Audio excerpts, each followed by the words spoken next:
నమస్తే. సమ్మర్ వచ్చేసింది. అందరికీ చల్లగా ఏదైనా తినాలి, త్రాగాలి అని అనిపిస్తుంది కదా. నేను మా ఇంట్లో dry fruit milk Sheikh prepare చేశాను. ఎలా ప్రిపేర్ చేశానో చూపించేస్తాను, చూసేయండి.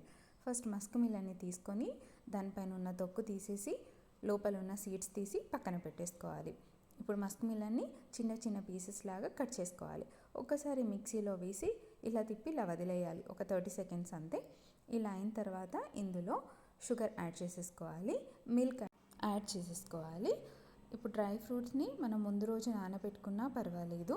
నేను సడన్గా ప్రిపేర్ చేశాను కాబట్టి నేను నానబెట్టలేదు. మీరు నానబెడితే ఇంకా జ్యూస్ చాలా టేస్టీగా వచ్చేస్తుంది, కరెక్ట్గా స్మాష్ అయిపోతాయి. ఇప్పుడు ఇందులో అంజీర్, కాజు, బాదం ఈ 3 వేసేసి ఒకసారి మిక్సీ పట్టేసుకోవాలి. ఈ మిక్సీ పట్టిన దాన్ని ఒక గ్లాస్లోకి వేసేసుకొని దీనిపైనుండి సన్నగా కట్ చేసి పెట్టుకున్న కాజు వేసేసుకోవాలి.